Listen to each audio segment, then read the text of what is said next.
What's going on, everybody out there on the YouTube network? You're here with the Remote Chief. Welcome to my channel. Thanks for stopping by. Today, I want to show you my ultimate drone collection. I got into flying drones, multi-rotors, quadcopters, whatever you want to call them, about 2 years ago. And since then, I've acquired quite a collection.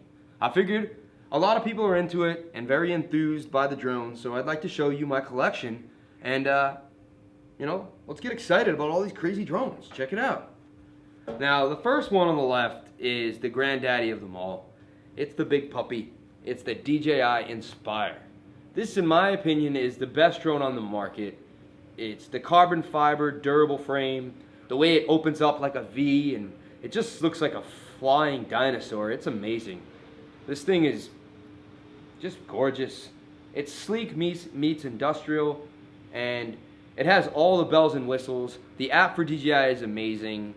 You'll never lose this drone. It will come back every time. You can depend on this drone. This is the DJI Inspire. Top of the line. Goes for around $2,000. And this is the version 2 that just came out last week.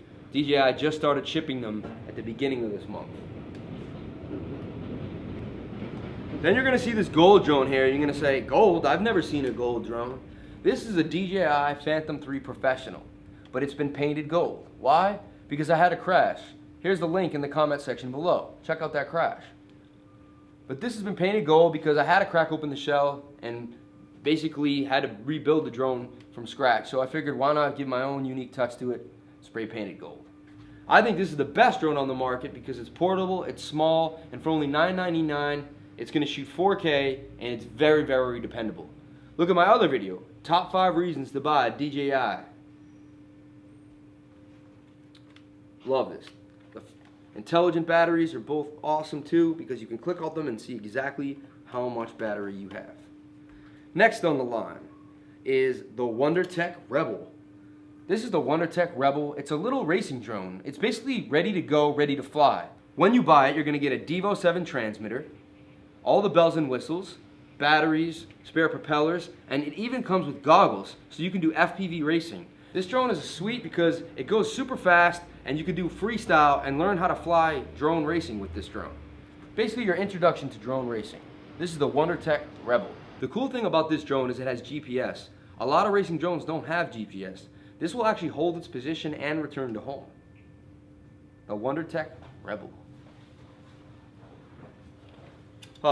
And here it is.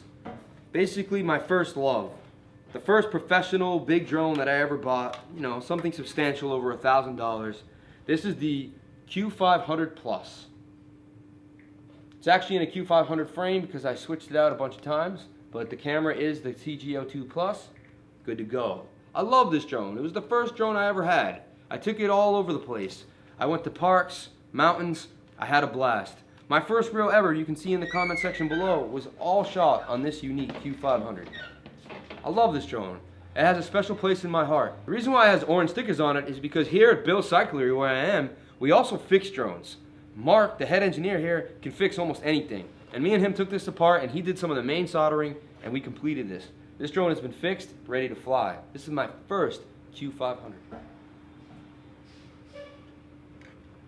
Once I got into the Q500, I figured I had to have the 4K. I wanted the best of their entire fleet, and this was it. It shot 4K, was very stable, had nice landing. You get the gray if you get the Typhoon G or the 4K. I was able to acquire the 4K camera and I got the Typhoon G. That's why I have the gray on gray. This is beautiful. So basically I have the CG02 Plus camera, I have the 4K camera, I also have their gimbal for the GoPro, somewhere around here. Trust me, because I have the G. I like this because I figured I could shoot 4K, switch it between this camera and the GoPro depending on how I felt if I thought the wide angle was too much on the GoPro. I really like this drone, but I haven't flown it too much because I started flying my DJI Phantom so much that I really haven't flown my Yuneecs as much. The benefit of a Yuneec to a Phantom is in follow me mode, it's a lot more stable and it keeps a more steady shot. When you're just trying to go between 100 and 300 feet and you're doing more of a film shoot where you're not going to have the drone that far away, I think the Q500 is your best bet for pricing. But if you want to go far and do a lot of crazy things and you want to go to mountaintops and you want to send the drone a mile away and not worry about it, you want your DJI Phantom every time. The range is just way better than on the Yuneec. Something I gotta tell you guys. Alright, so we did the big boys in the back. Now let's get to the minis in the front. What was the first drone I ever purchased that I ever bought in my entire life? It was this. The orange Cheerson CX10. I have such a special place in my heart for this little drone. I went to a random weird warehouse and I picked up a few of these. I started flying with my buddy Mark here at Bill's Cyclery. You know, it was the winter time, it was cold, we needed something fun to keep us warm. And we started flying and racing little drones, and it kept us occupied, and it was a blast. We even started selling them and we made a business out of it. It was an awesome experience. I will forever be changed because of this little tiny plastic drone. My life was never the same after I bought the Cheerson CX10. It began everything you see here and this collection. It's amazing what something can do if it sparks your interest, keeps you interested, and you get passionate about it. It will always have a special, special place in my heart. Love this little guy. I have a few CX10s because I got so many of them, they were always lying around. The next drone I flew after that was the Sima X12. I really like the Sima X12. It flies a little hovery and isn't as precise as the CX10, but it's durable. And the greatest thing about it is, its propellers don't break like the CX10's propellers. They can actually bend.